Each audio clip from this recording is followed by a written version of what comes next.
नमस्कार मित्रों। हम अक्सर अपने सपनों के पीछे भागते हैं, लेकिन कभी कभी जिंदगी हमें एक ऐसे मोड़ पर ला खड़ा करती है जहां हमें चुनना पड़ता है, या यूं कहें, हमें अपने आप को परिस्थितियों के अनुसार ढालना पड़ता है। आज की कहानी भी एक ऐसे ही लड़के की है जिसका नाम था शिवा। एक गांव में सादगी भरी जिंदगी चल रही थी। गांव में दो भाई रहते थे, राघव और लक्ष्मण। दोनों की शादी हो चुकी थी और दोनों मिलकर खेती बाड़ी करते थे। परिवार खुशहाल था। गांव की जिंदगी सीधी और साफ थी। सुबह सूरज के साथ उठना, खेतों में काम करना और शाम को परिवार के साथ समय बिताना। एक दिन लक्ष्मण के घर खुशियों का माहौल छा गया। उनके घर एक पुत्र का जन्म हुआ। पूरा परिवार खुशी से झूम उठा। उस बच्चे का नाम रखा गया शिवा। शिवा बचपन से ही बहुत शांत स्वभाव का था। उसकी परवरिश बहुत प्यार और लालन पालन से हुई। पढ़ाई में भी अच्छा और खेलकूद में तो जैसे उसका कोई जवाब ही नहीं था, खासकर फुटबॉल। जब भी गांव में फुटबॉल का मैच होता, आसपास के गांवों के लोग भी देखने आ जाते। अक्सर आसपास के गांवों के बीच खेलकूद की प्रतिस्पर्धा होती थी और कई बार जीत हार गांव की प्रतिष्ठा का कारण भी बनती थी। समय बीतता गया। शिवा ने ऐसी ढेरों प्रतियोगिताओं में भाग लिया और धीरे धीरे शिवा का नाम आसपास के गांवों में मशहूर होने लगा। उसकी तेजी, उसका बॉल कंट्रोल और उसका खेलने का अंदाज लोगों को हैरान कर देता था। यह बात धीरे धीरे लक्ष्मण के कानों तक भी पहुंची। लक्ष्मण चुपचाप मुस्कुराते और मन ही मन अपने बेटे पर गर्व महसूस करते। थोड़ा और समय बीता। शिवा अब हाई स्कूल में आ चुका था। एक दिन स्कूल की तरफ से शिवा को डिस्ट्रिक्ट लेवल के फुटबॉल मैच में खेलने का मौका मिला। उस दिन मैदान में काफी भीड़ थी और इत्तेफाक से उस मैच को देखने स्टेट लेवल की सिलेक्शन कमेटी भी आई हुई थी। मैच शुरू हुआ। बॉल शिवा के पास आई और फिर जो हुआ उसे देखकर सभी हैरान रह गए। शिवा ने अपनी रफ्तार और हुनर से पूरे मैदान का माहौल ही बदल दिया। मैच खत्म होने के बाद सिलेक्शन कमेटी के सदस्य सीधे शिवा के पास आए। उन्होंने उसके खेल की बहुत तारीफ की और उसे शहर के ट्रेनिंग कैंप में आने का निमंत्रण दिया। यह सुनते ही शिवा की खुशी का कोई ठिकाना नहीं था। उसे लगा जैसे उसका सपना अब सच होने वाला है। शिवा तुरंत घर गया और अपने बाबूजी को यह खबर सुनाई। लक्ष्मण पहले थोड़ा घबरा गए।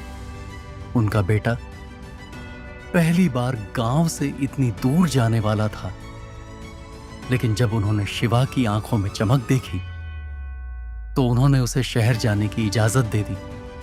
शिवा ने अपना सामान बांधा और पहली बार कहीं और रहने के लिए अपने गांव से बाहर निकला। 1970 के दशक में उस गांव और शहर के बीच संपर्क का एक ही जरिया था, पत्राचार। लक्ष्मण दिनों तक अपने बेटे के पत्र का इंतजार करते। उधर शहर में शिवा पूरी लगन से ट्रेनिंग करता। वह फुटबॉल की हर बारीकी सीख रहा था। लेकिन इधर गांव में लक्ष्मण की चिंता बढ़ती जा रही थी। शिवा समय से खाना खाता होगा या नहीं, वह अपनी देखभाल करता होगा या नहीं, ये सोच सोच कर उनका दिल कमजोर पड़ने लगा। बेटे की याद और दूरी का दर्द उनकी तबीयत को धीरे धीरे बिगाड़ने लगा। एक दिन तो ऐसा लगा जैसे लक्ष्मण ने बिस्तर ही पकड़ लिया हो, जैसे उनके पास समय बहुत कम रह गया हो। यह खबर तुरंत शिवा तक पहुंचाई गई। खबर मिलते ही शिवा घबरा गया। उसने तुरंत घर लौटने की तैयारी की। जब शिवा घर पहुंचा और उसने अपने बाबूजी को देखा तो लक्ष्मण के चेहरे पर एक अजीब सी खुशी आ गई, जैसे उनमें फिर से जान आ गई हो।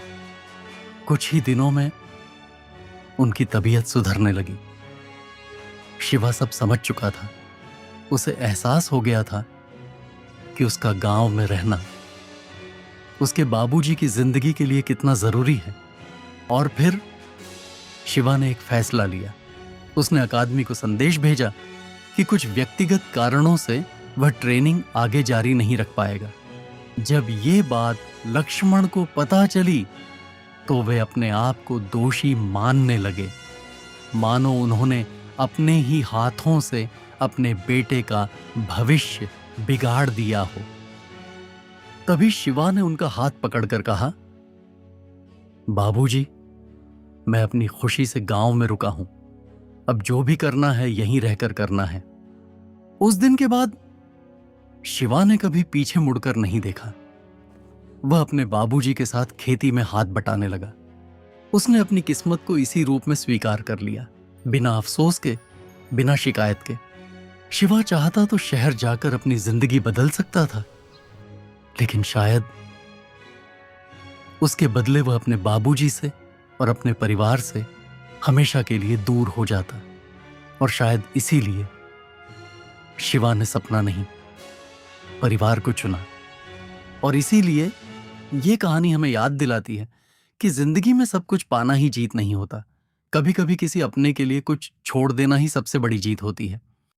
शिवा की जिंदगी आगे कैसी बढ़ी, गांव में उसे किन परिस्थितियों का सामना करना पड़ा और कैसे वह उनसे बाहर निकला, ये जानने के लिए हमारा अगला वीडियो जरूर देखें।